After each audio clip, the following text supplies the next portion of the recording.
What's going on YouTube? JT's Reborn here, and welcome back to another edition of my DC comic book reviews. And in today's video, I'm going to be talking about Batman Superman World's Finest, issue number 4. This one's written by Mark Waid with art by Dan Mora.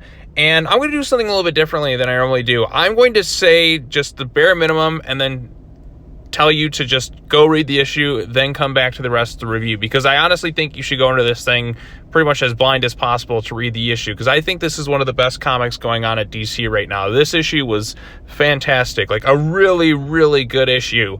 It kind of has everything working for it, and it does something that I wasn't really expecting, and it's one of the coolest things I've seen in all of comics for a really long time. So I'll just get the pros out of the way. The story is very interesting. The action is on point. Mark Waid has done a fantastic job building up like this villain as a true threat, but actually feeling kind of fresh and unique. I'll say I felt like I was reading Dragon Ball Z, which is like my favorite anime of all time. Also, like, you know, my favorite like manga and all that stuff. So I felt elements of that in this thing. The artwork by Dan Mora is really good. And just pretty much everything about this story is really good. The mythos, the character interactions, the threat level, the cool epic shit that happens in this issue is all top tier. So I'm warning you about spoilers for this thing, because like I said, I think you should definitely read this before checking out the rest of the video, which is something I don't do so often. But yeah, so this is, we get one of the coolest things ever. So I'm gonna go ahead and like talk about that. So you've been warned, spoilers. So basically, as we know, Nezha was behind like this whole thing. The last issue, he kind of had Alfred apprehended, and he's pretty much just gone toe-to-toe with the entire Justice League at this point, like using possession and stuff, and we find out how he was able to escape his various prisons. Superman's having troubles against Green Lantern. Batman kind of comes in with the protective save. Supergirl and Robin are stuck in the past, and they come to find out that like they had to like steal Nezha in this tomb, which, as we're going to find out, I'm sure is the one on Lazarus Island, but there was a sacrifice that had to be made in order to kind of keep him in there.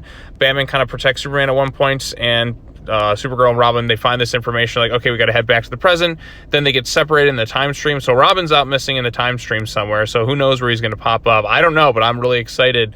And then as Batman and Superman are facing off against Hal Jordan, they don't have they know they don't have the willpower of Hal Jordan, but maybe together there's a way that they do. And then, and in the coolest thing ever, utilizing magic and all sorts of other stuff, Batman and Superman, no like dialogue on this page, Batman and Superman perform like a fusion technique and have the Green Lantern power combined into one. So if you ever wonder what Batman and Superman fusion would look like, this is it. And they also have the Green Lantern ring, and it's one of the coolest things I've ever seen. Like that image alone, it's like, what is this? What is this? But then you find out what it is, like, okay, that's pretty awesome. So like I said, this is giving me Dragon Ball Z like vibes right now with the whole fusion technique.